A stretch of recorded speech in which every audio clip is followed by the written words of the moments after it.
The fate of British cycling changed one day in 2003. The organization, which was the governing body for professional cycling in Great Britain, had recently hired Dave Brailsford as its performance director. At the time, professional cyclists in Great Britain had endured nearly 100 years of mediocrity. Since 1908, British riders had won just a single gold medal at the Olympic Games, and they had fared even worse in cycling's biggest race, the Tour de France. In 110 years, no British cyclist had ever won the event.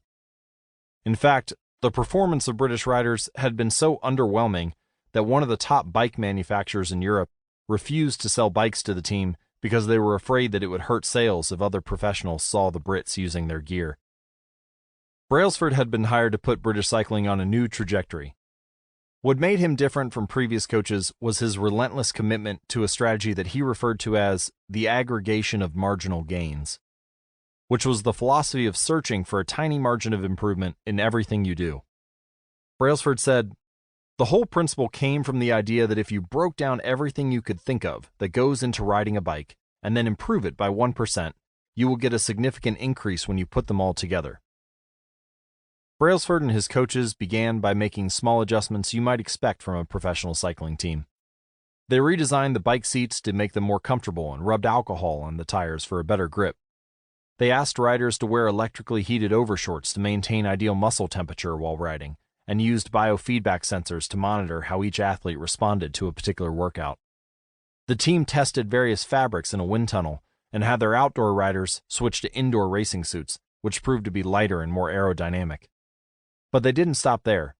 Brailsford and his team continued to find 1% improvements in overlooked and unexpected areas. They tested different types of massage gels to see which one led to the fastest muscle recovery. They hired a surgeon to teach each rider the best way to wash their hands to reduce the chances of catching a cold. They determined the type of pillow and mattress that led to the best night's sleep for each rider.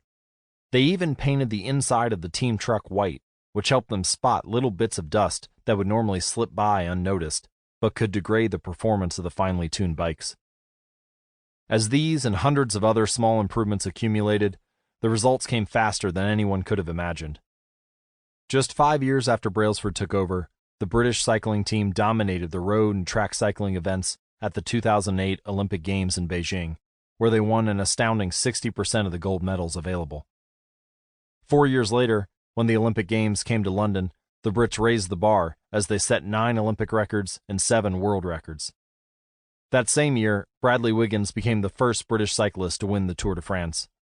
The next year, his teammate Chris Froome won the race, and he would go on to win again in 2015, 2016, and 2017, giving the British team 5 Tour de France victories in 6 years. During the 10-year span from 2007 to 2017, British cyclists won 178 world championships and 66 Olympic or Paralympic gold medals, and captured 5 Tour de France victories in what is widely regarded as the most successful run in cycling history. For more information and updates on the British cycling team and their strategies, visit atomichabits.com/cycling. How does this happen?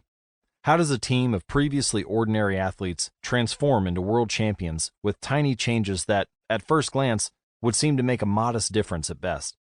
Why do small improvements accumulate into such remarkable results? And how can you replicate this approach in your own life?